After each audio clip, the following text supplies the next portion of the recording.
Hi, my name is Matthew Zick, and this video is going to serve as a sort of analytical essay describing the film Strawberry and Chocolate and how it connects to this class and the various theories that we have been learning. So, first off, two characters that I see some of myself in and who I identify with are both David and Diego.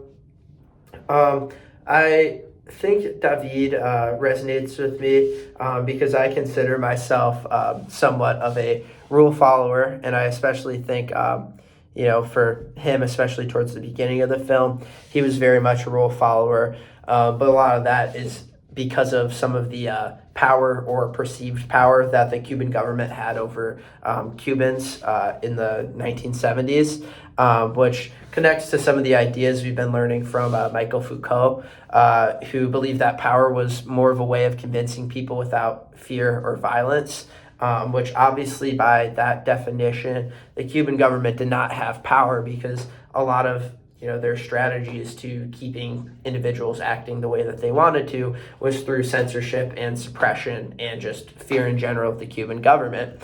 So obviously we know that was not true power that they had over Cubans. And then later on in the film, David becomes more open to Diego and some of his ideas, even though they don't align with what the idea of this kind of perfect communist is. And I think I relate to this version of David as well as Diego because I consider myself someone who's intellectually curious, and I like to be myself as well. And I think that kind of connects to some of the ideas of Antonio Gramsci as well as Stuart Hall's ideas of cultural hegemony, and that popular culture is a struggle. And that those in powerful positions often use institutions like government, religion, and media to perpetuate their worldviews. This reinforces cultural norms and expectations that can sometimes be oppressive. And in this situation, it was very oppressive towards Diego as well as other members of the LGBTQ plus community in Cuba in the 1970s. It ultimately led to Diego having to leave the country. And I think this also connects to the ideas that we've been learning about from Judith Butler, and that gender is a social construct and largely performative. For individuals who are part of the LGBTQ plus community to be themselves, it often involves this departure from these societal expectations about how one should act just because they are a man or a woman.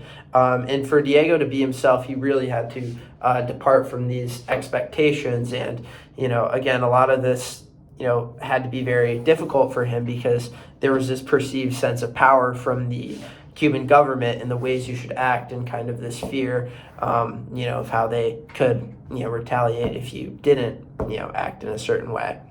Overall, I think that this was a very beautiful movie. I liked seeing the relationship between David and Diego grow. Obviously, they're two very different people towards the beginning of the film. One was this kind of idea of the perfect communist in David, and then in Diego, it was someone who was a member of the homosexual community. He was religious, and he had different ideas, and seeing the kind of growth and how they connected, and kind of how each of them kind of grew with each other throughout the movie, I thought was a very beautiful thing.